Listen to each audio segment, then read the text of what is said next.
Salut! Dans la vidéo précédente, on a apprendre à faire des calculs. En effet, pour réaliser un calcul, on a besoin d'utiliser les références de cellules ou bien les adresses de cellules. Alors, savez-vous les types d'adressage existants? C'est parti. En effet, il existe deux types d'adressage, l'adressage fixe et l'adressage relatif.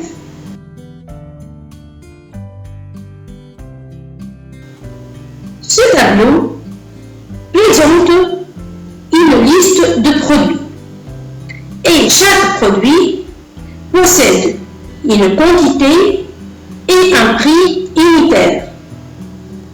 On cherche à calculer le montant à payer pour chaque produit, sachant que le montant à payer égale la quantité fois le prix unitaire. Je me place dans la cellule des 5, je tape le signe égal, donc montant à payer égale quantité multipliée par prix unitaire. Je valide. On trouve alors le montant à payer pour le produit café.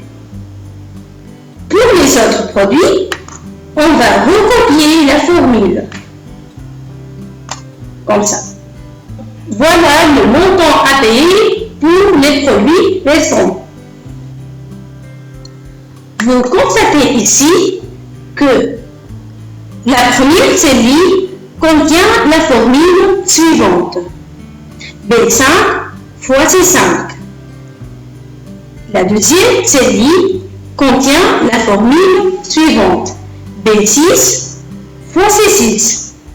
Pour le troisième produit, on trouve la formule B7 fois C7. Et pour le dernier produit, on trouve la formule B8 fois C8. Donc l'adresse s'ajuste automatiquement lorsque je recopie la formule. Cette adresse s'appelle une adresse relative ou une adresse variable.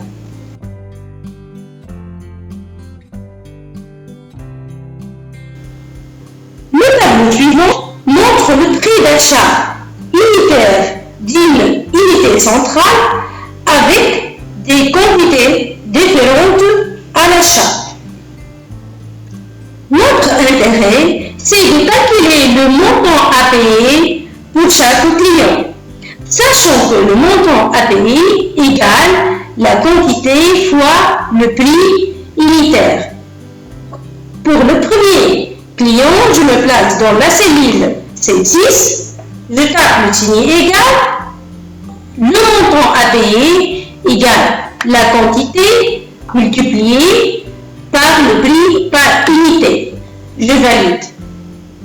Donc, le montant à payer pour le premier client PC City est calculé. Pour les autres, je recopie la formule. On trouve ici des erreurs. Pourquoi? En recopiant vers le bas, on s'attend à quoi? On s'attend à la formule B7 fois C4 pour le client CEG. On va vérifier.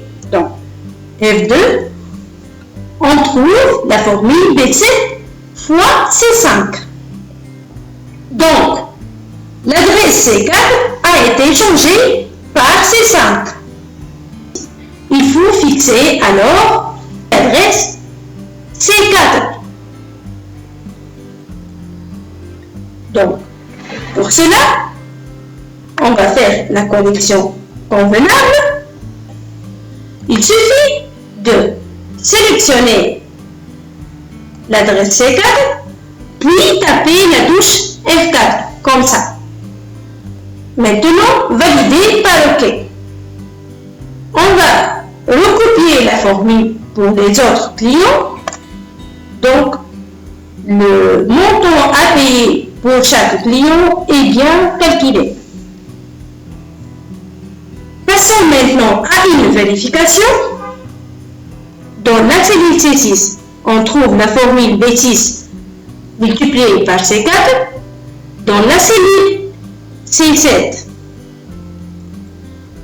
B7 fois C4 aussi. De même pour la cellule C8, on a B8 fois C4. Et pour le dernier client, B9 fois C4. On constate que C4 ne change pas lorsque je recopie la formule. C'est pour cette raison qu'on appelle une adresse absolue. Pour fixer une cellule, il faut ajouter le signe $, avant le nom de la colonne et le signe $, avant le numéro de la ligne. On dit, il existe deux types d'adressage. L'adressage absolu, qui ne change pas lorsque je recopie la formule, et l'adressage relatif, qui change lorsqu'on recopie la formule. Notre démonstration est terminée. Merci. À la prochaine démonstration dans laquelle on va faire une petite application.